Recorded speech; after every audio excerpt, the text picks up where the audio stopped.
falo desse primeiro cachê, vocês chegaram a ganhar uma grana mesmo? Não. Não rolou grana foda, né? Pelo tamanho, né? Cara, eu falo assim, você pega um artista hoje, o primeiro aí, o cara ganha milhões, não, né? a gente, assim, o projeto não era pra gente fazer pé de meia. Não Era dava. pros caras ganhar, Era pros né? caras ganhar dinheiro. Então teve muita coisa assim, tipo, o contrato era contrato natural, vamos dizer aí, 60-40. Quando o artista está começando, o empresário o empresário investidor fica com 60%, o artista 40%. Sim. Isso quando o artista não tem marca. Quando o artista já é marca, isso se inverte e às vezes até aumenta mais para o artista, 60% ou 70% às vezes para o artista e 30% para o investidor. Normal. Nós tínhamos um contrato lá beirando os 95% para eles e 5% para nós. Assim. Era uma coisa. Era 1% para cada um. Caralho, velho. Sabe? Então, a gente hoje entende que. Pior, era 5%, né? Então você Nós tinha éramos em 5%, era 1% para cada um. Pra cada. Então, o primeiro mês, a gente ainda não sabe se foi para dar uma massageada no nosso ego ou se realmente foi bom. Mas o primeiro mês deu uma grana legal, mas não foi uma grana. Na época foi 10 mil e poucos reais, mas se for trazer a valor presente, vamos pensar que é uns 50, 60 mil, Sim. mais ou menos assim, né? Dava pra comprar um carro. Porra, dá pra comprar um carro, mas só que que a cabeça da gente cara, 60 mil por mês? Porra, vai ser lindo. Lógico Então, que é, beleza.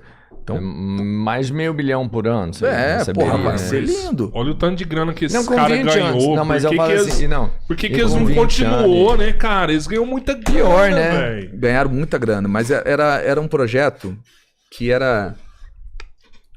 eu acho que tinha data pra início e fim na cabeça deles, sabe? Será? Porque assim, Você acha que se fosse do SBT, a banda tinha continuado assim? Porque o programa não era do SBT, né? não, era da RGB, era uma produtora. O Ruge, o SBT tinha uma participação. Tinha 10%. 10% do Ruge, porque o Popstars primeiro do Ruge foi um tiro no escuro. Não sabiam se ia dar certo, então a RGB veio e o SBT entrou junto. Não, vamos entrar junto nesse projeto para ver. Como deu certo, quando veio o Popstar masculino, a RGB falou, não. Agora eu vou Nós sozinho. compramos o horário da grade. É. A grade é o espaço da grade, quanto que é que paga, pagou. Naquele primeiro momento, eu sempre interpretava da seguinte forma. Cara, é como se eu tivesse direito de ganhar 100 mil, mas eu tô pagando 90 para o trabalho que eles estão fazendo. Me colocar na TV, fazer o marketing. Entendi. Para que eu não me sentisse tão mal nesse sentido. Mas o que aconteceu? Chegou no segundo mês, esses 10 mil já caiu para 3. Aí chegou no terceiro mês, esses 3 já caiu para 1,5. A gente começou, até alguma coisa errada, né, Mas vocês estavam trabalhando mais. Trabalhando pra cacete. Né? Desde que vocês surgiram, assim, primeiro, segundo, terceiro mês, na Foi o verdade, mês que vocês mais a tiveram gente foi ascendência. Foi o que mais a gente trabalhou. Show mesmo, a gente começou a fazer mais a partir do terceiro mês, mas o primeiro mês, os 3 primeiros meses foram muita divulgação, muita viagem. A gente foi pro Rio, foi pra São Paulo, foi programa. rádio, show de rádio, fazia show, mas era show de rádio, aquelas coisas e tal. Que tinha muito, né, na época, o show de rádio. Então tinha muito isso. E TV, foto, fazia muitas essas coisas. E aí, só que daí chegou um momento que eles chegaram pra gente e falaram, nós vamos dar aí um valor mínimo pra vocês, pra que vocês possam, né, baseado num custo de vida de São Paulo. Beleza? Independente do valor do show, do que for, nós vamos dar esse custo aí mínimo pra vocês. Falando, nós queremos um mínimo, né, então.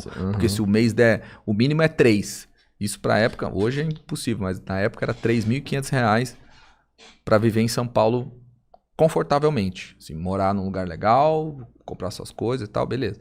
A gente falou, vai ser o mínimo. Então, vai ter mês que vai ter 10 e vão pagar. Agora, se o mês der 1.000, eles vão dar 3.500. Beleza. Cara, ficou esse valor por um bom tempo. Bom tempo. Aí chegou no momento que eles falaram, olha, galera, a gente vai ter que fazer de uma outra forma. Os shows, vai ter muito show agora, os shows vocês vão ganhar R$400 por show, R$500 por show. A gente fez as contas, ok, R$500 por show vai dar esses 3 e pouco aí que a gente tava fazendo.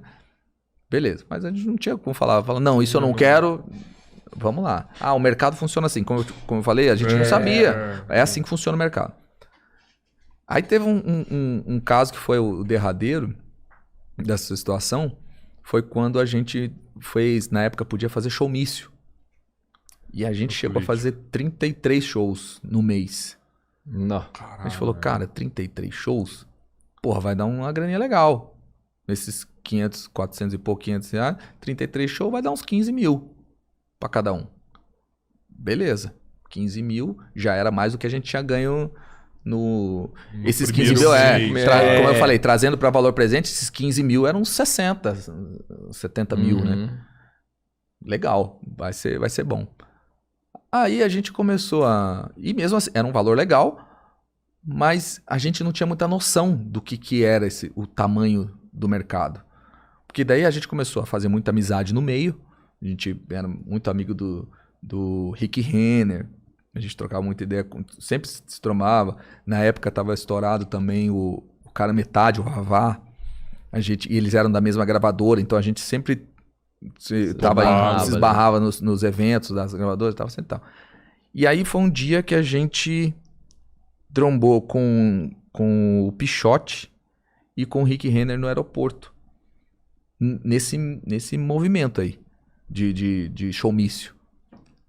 Aí a gente, estão indo pra onde agora? Porque a gente, showmício, e na época era prefeitura, era pra candidato a prefeito, então tinha muito candidato. A gente podia fazer um showmício em Uberlândia, depois fazia um em Uberaba, depois fazia um aqui em Araguari, depois a gente fazia 5, 10 na região, né?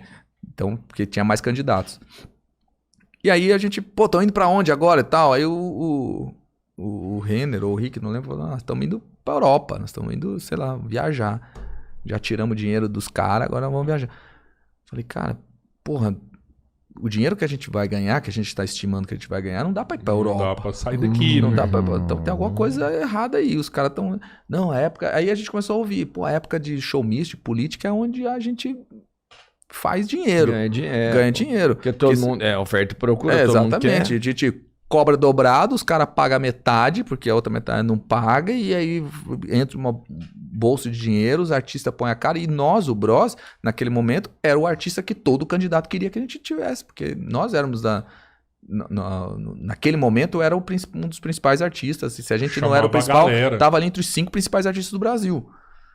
Então, putz, a gente tudo voando, né? Assim, tava exatamente recorrente para vários anos, pô. Aí, beleza, vamos continuar. Continuamos os shows. Chegou no dia que ia cair, que a gente recebia né, determinado período de mês mensal. Foi cair o valor, faltavam uns 3 shows, assim, pra gente fazer ainda. De repente o André entrou em contato. A gente tinha na época os Nextel, né? Não tinha smartphone, era Nextel. Só japonês, tá aí? Tô. Cara, você consultou o banco? Falei, cara, não vi não. Pô, a RGB depositou lá, que hoje era o dia de depositar, e aí eu ia mandar uma grana e tal, pra família e tal. R$4.000. Falei, cara, não pode ser R$4.000. Vocês trabalham pra caralho. R$4.000, ela tá pagando R$120 por show? Tem alguma coisa errada. Aí eu falei, não, cara, acho que eles vão depositar mais ainda e tal. Foi uma entrada. Fez um depósito agora, amanhã vai depositar o resto. Beleza. Isso porque na época eles falavam que o show nosso com a banda era 12 mil e o playback, que era o que mais no showmício a gente fazia, playback assim, a gente cantava mesmo, mas era o BG, né? Uhum. Era 7. E ele até falava, o BG, com o show playback, vocês ganham mais, porque o custo é menor. O show é mais barato, mas o custo é menor, porque só vai vocês e 5 microfones e um produtor. Levar a banda, com a banda tem toda a estrutura para fazer e tal. O custo é maior. 12 mil. Falei, beleza. Aí passou no dia seguinte, nada. Passou no dia seguinte, no outro dia, e nada de depositar. Aí a gente reuniu no quarto do hotel e falou, cara, nós precisamos fazer alguma coisa, que isso tá errado. Aí entramos em contato com o financeiro da empresa.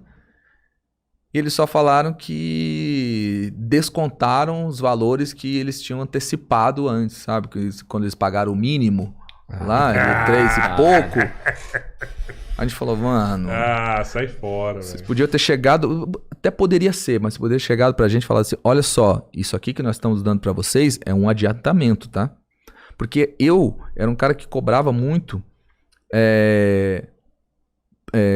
como é que chama? Relatório. Falar pra eles, cara, eu quero por controle meu, eu queria ver aqui o que desse valor que vocês estão depositando, o que que é de show, o que que é de venda de CD, o que que é de royalties, né? Porque, pô, a gente tinha um contrato, eles tinham um contrato, acho que era com a Tilibra, se eu não me engano, de capa de caderno. Tinha um contrato com a Arcor, que era de figurinha, chiclete, álbum, aquelas coisas todas. Eu queria saber quanto que tá entrando de cada um. Porque eu sei que cada um é um contrato, né? Exato. Ok, não, toda quinta-feira, se quiser, passa aqui pra pegar. Aí chegava lá, conta, pô, não deu pra fazer. Ou a fulana do coisa não veio hoje e tal, não vai dar. E nunca dava. Aí quando dava, a gente tava na estrada. Ah, quando você voltar, vai estar aqui. Pô, fez a limpeza aqui e tirou. Nunca tinha esse relatório. Não. Nunca tinha esse relatório. Aí, pô, no mínimo tinha que chegar pra gente e falar, ó, isso aqui, ó, esse mês, se eu tivesse esse relatório, pô, esse mês deu 1.500, eles me deram 3.500. Eu ia chegar pro empresário, pro produtor lá, pro escritório e falar, ó, esses 2.000 a mais aqui é adiantamento ou faz parte do meu recebido? Sim. Por que eu tô pegando mais isso? Por que que é? Você deu 1.500, vocês estão me dando 3. Porque vocês estão, nós vamos garantir o mínimo, isso aí é contratual, a gente tem direito a isso aqui, ou isso aqui é um adiantamento? Aí eu ia poder me programar. Porque eu já estava fazendo planos para os 15.000 que eu ia receber lá. Sim. Pra ir pra Europa. Sim. Sei lá, porra, eu queria comprar meu carro, eu queria fazer alguma coisa. Ué. E aí, cara, pegou todo mundo assim, no joelho, né? De todo mundo. Porque eu ainda, graças a Deus, eu tinha uma condição mais tranquila. Meu pai trabalhava aqui na Algar na época, era diretor aqui da Algar, então meu pai tinha uma vida tranquila. A minha mãe tinha a vida dela lá, um pouco mais humilde, mas tinha a vida dela lá em Joinville. A minha irmã estava na faculdade. Então o dinheiro que eu ganhei com o Bros era meu. Assim, eu ajudava a minha irmã em casa, pagava a internet, porque eu queria ter uma proximidade com a minha irmã, mas eu não precisava, assim. Agora os moleques, tipo, porra, o Oscar morava numa casa com 4, 5 pessoas, cara, que era menor que esse estúdio aqui, era um cômodo só. Aí o cara, pô, a primeira coisa que o cara fez foi tirar toda uma família de lá e colocar num lugar melhor. Sim. O Matheus já tinha um filho de 3 anos, era um moleque novo, mas tinha um filho para sustentar. A família do André, o pai dele era obreiro da igreja, trabalhava para a igreja. Então, tipo, tudo muito humilde, muito, muito simples. Então, na hora que caiu, eu falei, cara, porra, o André já tinha feito planos para um monte de coisa, para a família dele, o Oscar também. Aí os caras vêm e dão uma dessa, ficamos putos.